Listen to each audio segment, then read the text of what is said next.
As the Chinese New Year holiday ends and workers return to their jobs, many are frustrated by the unusual and strict hiring requirements imposed by factories. Recently, several TikTokers posted videos showing factories requiring job applicants to do push-ups before being considered for a position. You in the back, stay down and don't move. The person in charge, bring those people in the back out here. Another video showed workers having to perform high-knee exercises before being assigned to a workshop.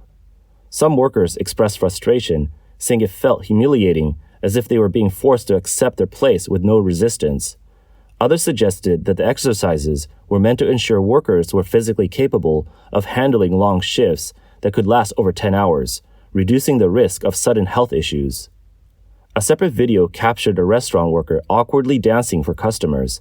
Despite the discomfort, the worker explained it was a requirement from the management, leaving them with no choice.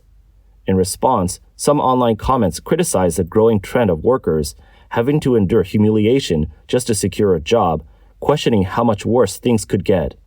Others remarked that, at the end of the day, people do what they must to survive. Meanwhile, another video showed a person breaking down in tears late at night, overwhelmed by the thought of returning to work. I don't want to work. Guys, is it normal to be in your 20s or 30s and feel like crying at the thought of going to work?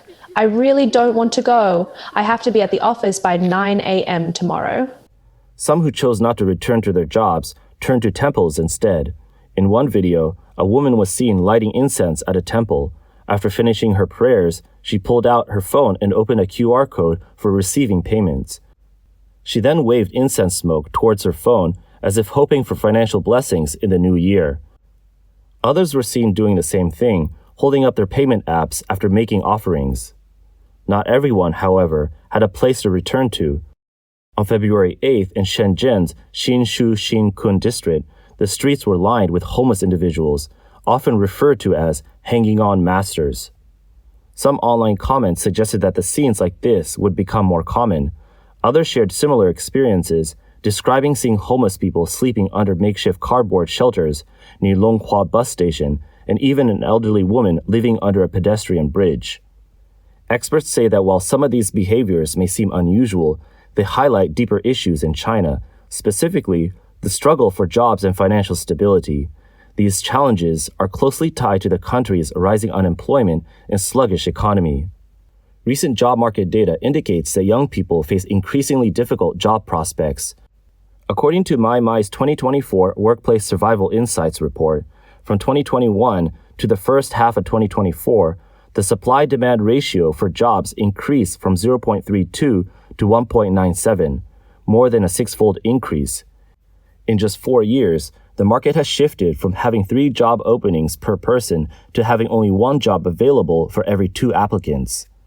At the same time, hiring standards have become increasingly strict. Positions that once accepted graduates from ordinary universities now require degrees from elite 985 institutions, China's top-tier universities, or even overseas master's programs. Government jobs, once considered a stable iron rice bowl, have also become harder to secure.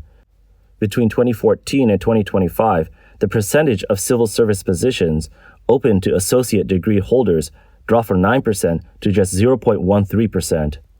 As AI technology advances, young workers also face increasing pressure to adapt their skills.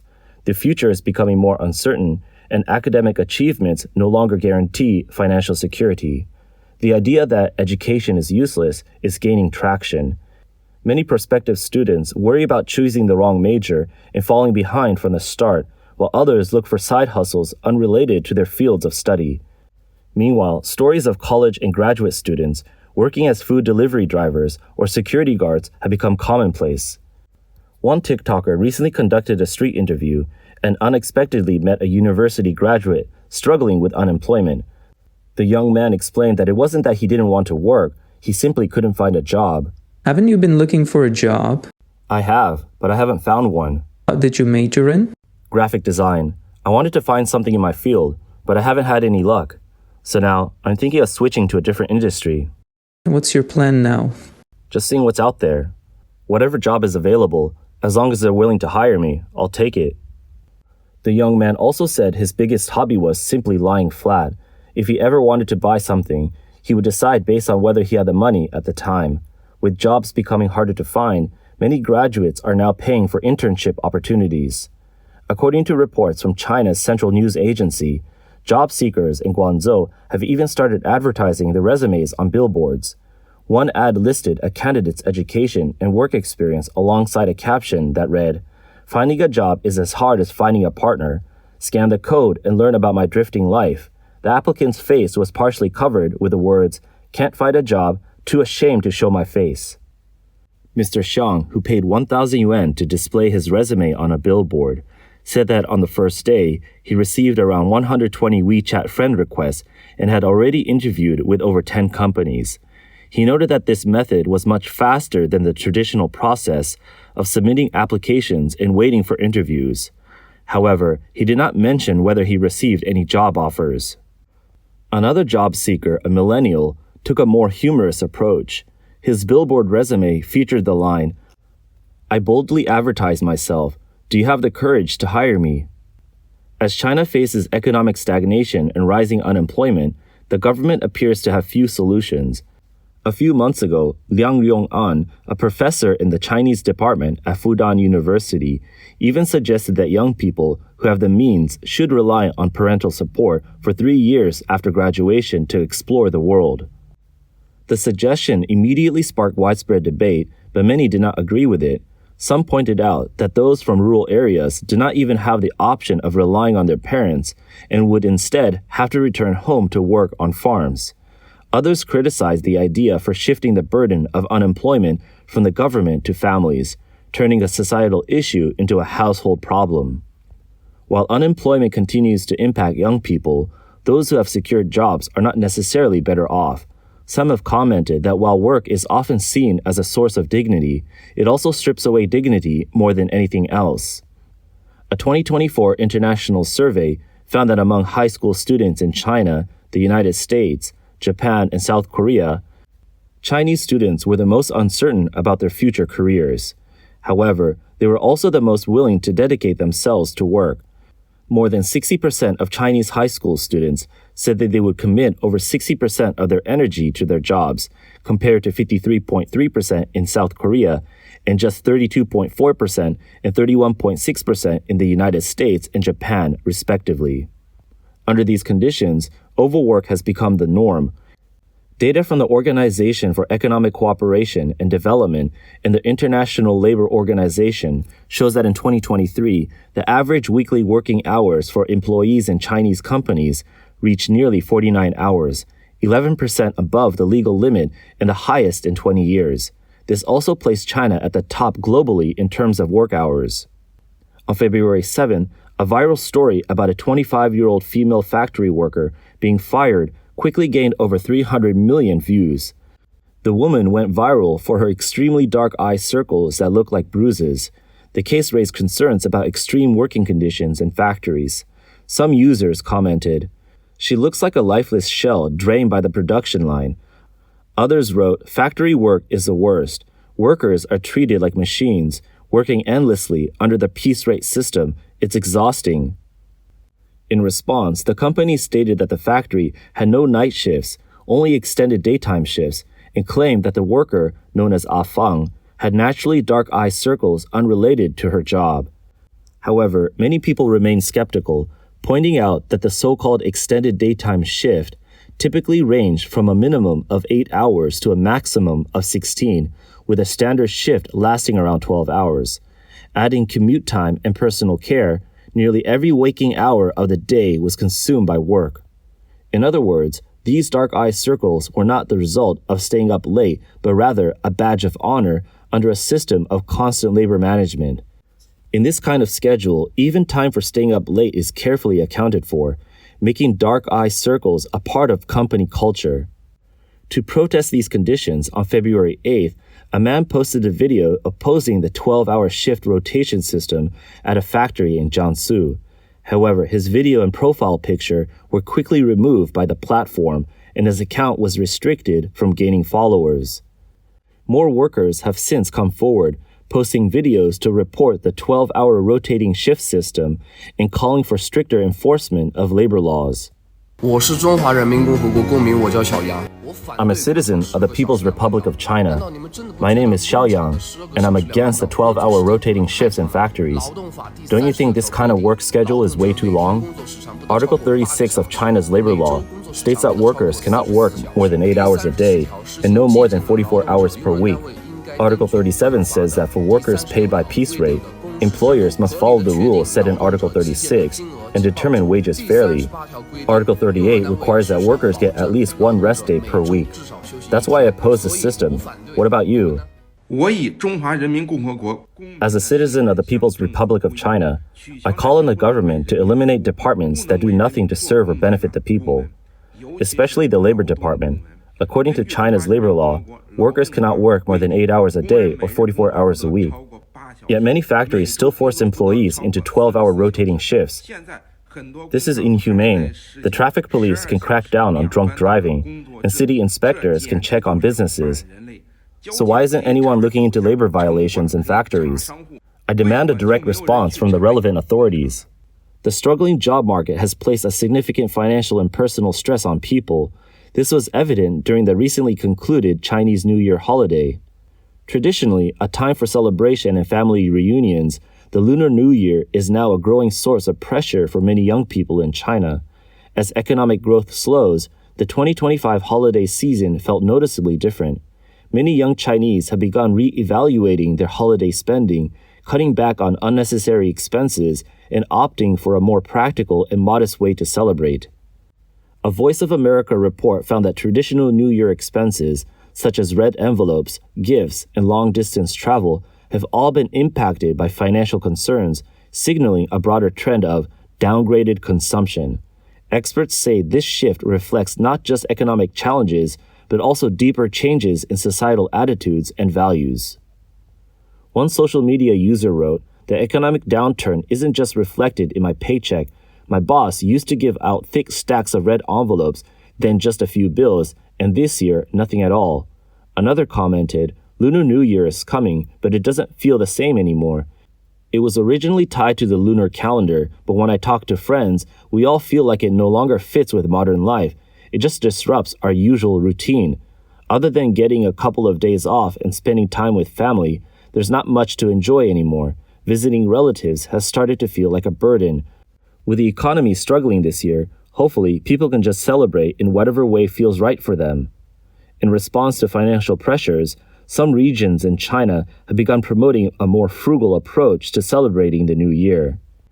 In Baisu, Guangxi, local authorities recently proposed limiting the amount of money given in red envelopes to no more than 20 yuan.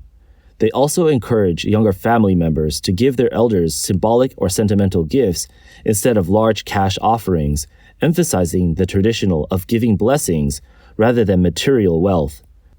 The initiative has drawn widespread attention, with many expressing support, saying it helps reduce financial stress and discourages competitive gifting. Some have even suggested implementing the practice nationwide. In Guangdong, similar traditions have long existed, with red envelopes commonly containing just 5 or 10 yuan, focusing more on the symbolic gesture than the monetary value. A 30-year-old legal professional living in Shanghai, Xiao Fang, has experienced the effects of the economic downturn firsthand. He noted that many people have already cut back on major purchases, and even stores selling New Year goods seemed unusually quiet this season. He explained that people have significantly reduced non-essential spending. Many factories sent workers home as early as November, with only major companies staying open until January or for the holiday break. He also pointed out that spending on gifts and red envelopes has noticeably declined.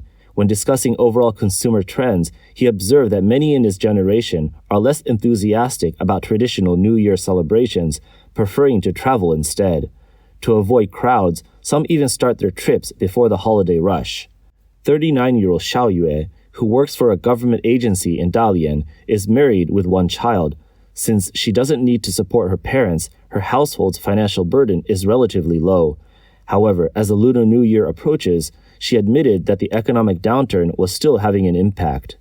Commenting on young people cutting back on holiday spending, Chongjia-Ian, an associate professor of political science at the National University of Singapore, said this reflects uncertainty about the future economy as well as shifting consumer attitudes. He noted that reduced spending during the new year is not only a response to financial concerns, but also a sign of changing lifestyles. Professor Sun Kuo-sheng at Nanhua University in Taiwan pointed out that economic pressure is one of the biggest factors driving changes in Lunar New Year traditions. As the economy slows, consumer spending declines. Young people are becoming more focused on practical needs and rational spending, cutting back on costly holiday traditions. Some are even choosing to avoid going home altogether, opting to stay where they are to reduce financial stress.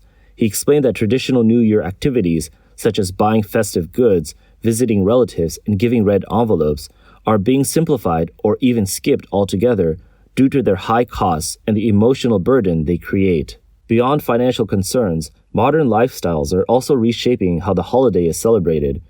Sun noted that as life moves faster and environmental awareness grows, young Chinese are prioritizing convenience and personal space over the traditional excitement and elaborate rituals of the new year. Changes in family dynamics also plays a role. Sun highlighted that work stress, marriage expectations, and academic pressure often make young people reluctant to go home for the holidays. A weakening sense of family ties and generational conflicts have further diminished interest in New Year traditions. He predicted that young Chinese may continue to simplify Lunar New Year celebrations to ease financial and emotional stress. At the same time, as traditional culture evolves and society changes, the holiday may take on more diverse and balanced forms. While the trend of simplification is expected to continue, its extent will depend on the country's economic trajectory. Under these dual pressures, the term fragile generation has emerged to describe the health struggles of young people today.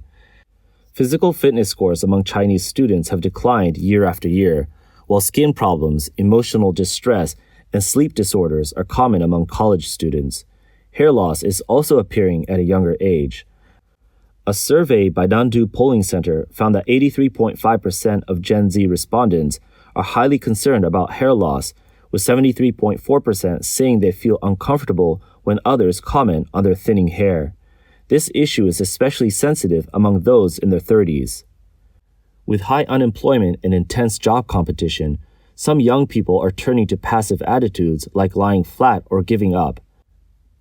Faced with a lack of upward mobility and frustration over income disparities, they choose to lower their ambitions and avoid stress.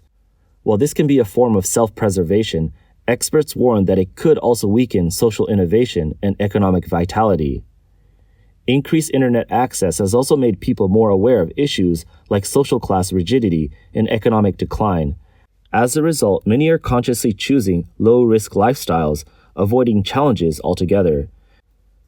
This mindset has been described as where you fall, you lie down, a shift towards zero-failure living. This growing sense of pessimism is spreading across society, becoming a long-term issue. One of its most significant symptoms is a loss of confidence. Long-term surveys conducted by Harvard professor Martin White and Stanford professor Scott Rozelle have tracked shifts in societal attitudes in China over the past 2 decades. In the past, most people believed their financial situation was improving and had an optimistic outlook for the next 5 years. By 2014, more than 70% held this belief. However, by 2023, only 38.8% felt their lives were getting better, and less than half remained optimistic about the future. At the same time, pessimism had grown sharply. In 2004, only 2.3% of respondents felt negative about the future. By 2023, that number had risen to 16%.